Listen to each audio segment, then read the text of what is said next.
be treated with levity, a country where corruption will no longer have the overwhelming foothold as it's presently in, because a digital system is in place to ensure transparency and accountability in the running of the country. A country where the concept of sacred crowd and impunity will not be allowed a leeway, because the rule of law will be activated and made to work in the true sense of this word. A country where the official red tape and excruciating bureaucracy will die a natural death following the massive reform that will be effected in the civil service. A country where the welfare of our security apparatus will be a matter of top priorities. A country where the traditional ruler and religious ruler will be made to play more than about observatory role in governments, because they form the grassroots support system in the growing democracy like ours. A country where our hospital, clinic, dispensaries, and health centers will no longer be mere consulting facilities, but a place where Nigerians will get cured of their ailment and diseases. A country where education will be made compulsory and free from primary to secondary level. A country where those who have worked hard to positively project the image of this country are recognized, fitted, and adequately rewarded. A country where we will all be proud to call our own. Our commitment to Nigeria project transcends mere wish or rhetorics. Our track record to service to humanity through various channels over the last decade is well documented.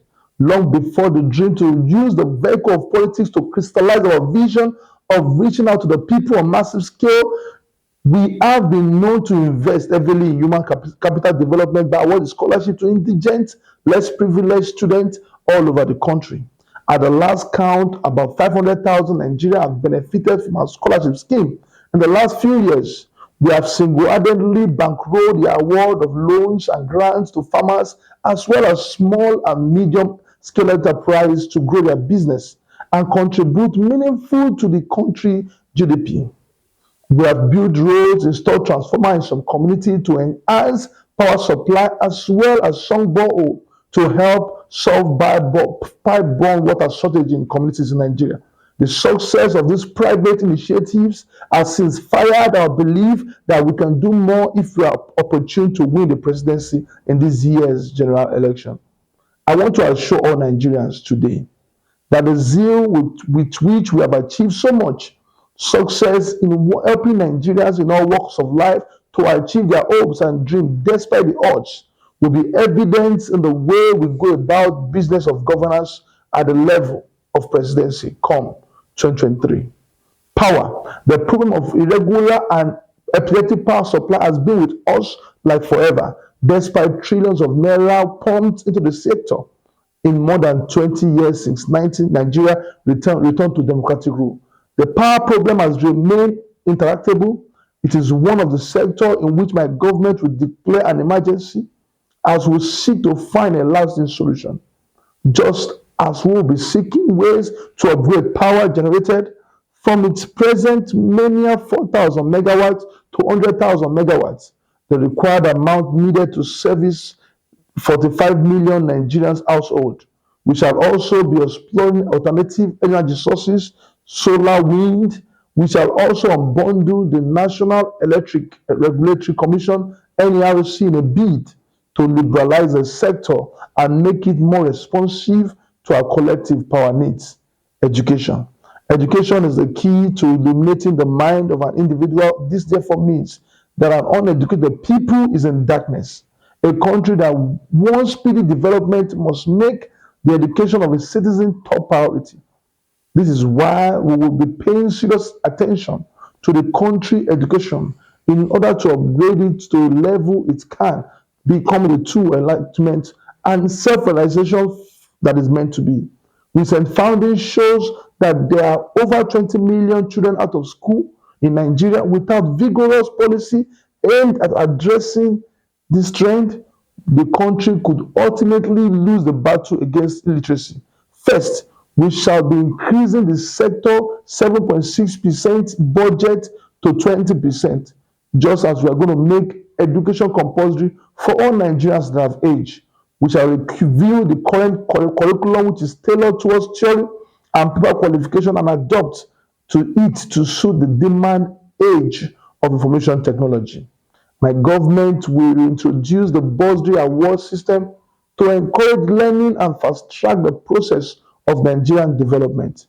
Finally, to enhance the quality of knowledge imparted to our children at all cadre of learning, we shall make the position of adequate welfare for teachers and lecturers topmost priority. Let's look at abandoned projects. According to available statistics, there are about 54,000 abandoned projects in Nigeria. Some of these projects are sadly economic viable, in which if worked with at fully installed capacity would have provided source of livelihood for millions of quality manpower roaming the streets in search of job. My government will leave no stone unturned as it will work vigorously to complete these projects scattered all over the country and make it ready to contribute to the nation's economy. Porous border.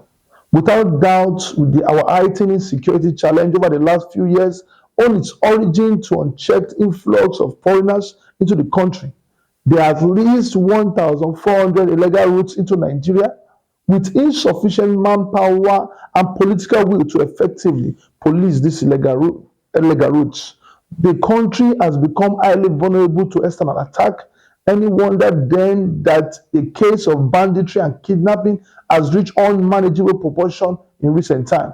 My government will not only be ensuring that the porous border effectively manned, we shall also introduce technology to fight these menace.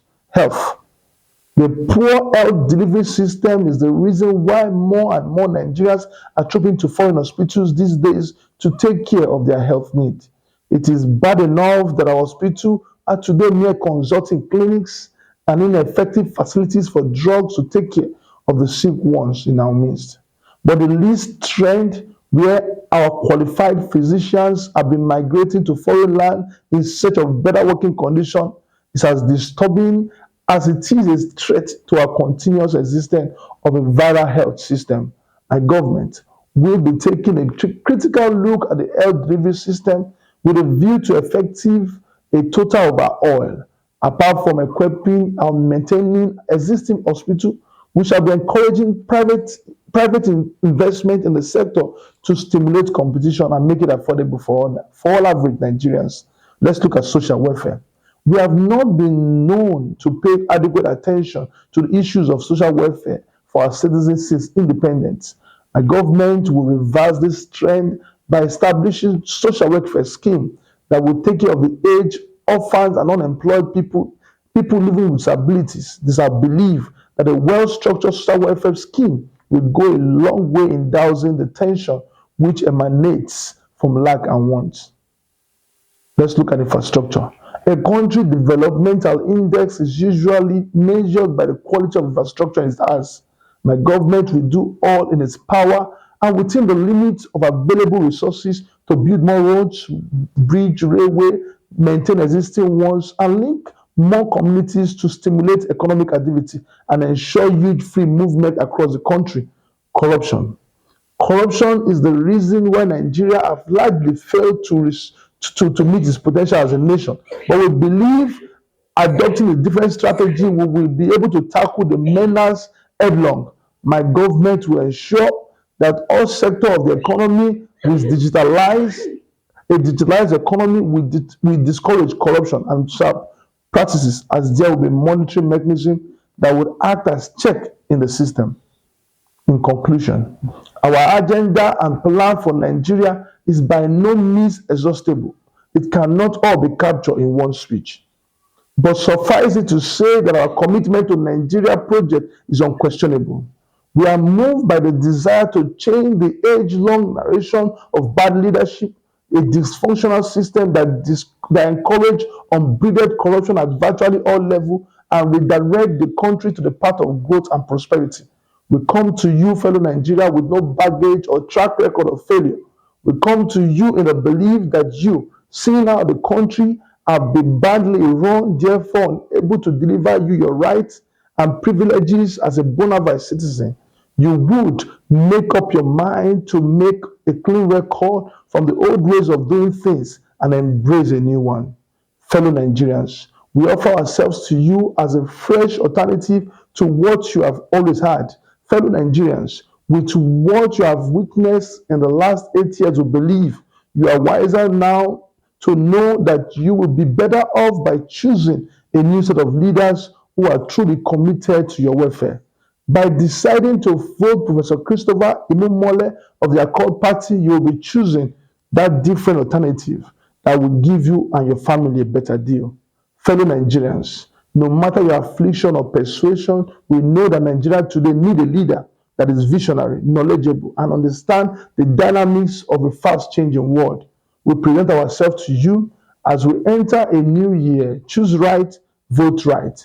I pray that this year we will all be wise to elect leaders whose manifestos shall manifest positive things into our life and prosperity of Nigerians.